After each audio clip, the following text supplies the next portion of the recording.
Hello మామ, ఈరోజు అయితే నేనైతే పొలానికి అయితే వెళ్తున్నాను. నేను మా ఫ్రెండ్ గాడు ఇంటికాడ ఉంటే పొద్దు పోదని అలా ఒక రౌండ్ వేద్దామని వెళ్తున్నాం. నేను మా ఫ్రెండ్ గాడు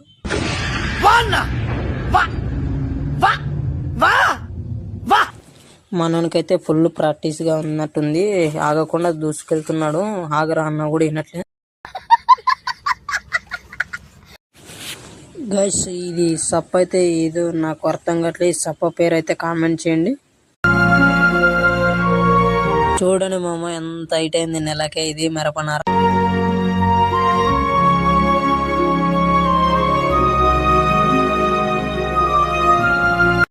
నీళ్లు పత్తికి సరిపోవని మిరపనార కడదామని పైప్ లైన్ అయితే మార్చుతున్నాడు మా ఫ్రెండ్ గాడు. ఉన్నది మాట్లాడితే ఎవరికైనా కాలుద్ది. ఉన్నది మాట్లాడితే ఎవరికైనా కాలుద్ది. ఈ రోజుల్లో స్టేట్ గా మాట్లాడే వాళ్ళు ఎవరున్నారు? నేను ఒక్కని తప్పితే. నువ్వు దీనికే ఉన్నావు రా, చదివేలేదు మొడలేదు కదా. నువ్వు స్టైల్ దానికే ఉన్నావు, ఏం లేదు.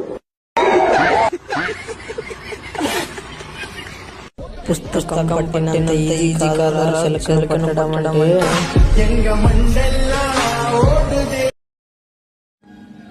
ట్యాంక్ లో నీళ్ళు రావని ఒకసారి కరెంట్ చెక్ చేద్దామని మనోడైతే ఇక్కడికైతే వచ్చినాడు. అక్కడైతే ఏదేదో చేస్తున్నాడు మనోడు. అదిగో బటన్ అయితే నొక్కినాడు, మళ్ళీ ఆఫ్ చేసినాడు. మొత్తానికైతే కనిపెట్టినాడు మనోడు. దాంట్లో కరెంట్ పాస్ కాదని అంటున్నాడు. మంచి మందిలోకి వస్తుంది కదా సావు, నీకు వస్తుందేంద్రా? చావు మనం ఉన్నప్పుడు రాట, అది వచ్చినప్పుడు మనం ఉన్నామంట. అందుకనే చస్తలేను. అది వచ్చినప్పుడే పోదామని అనుకో.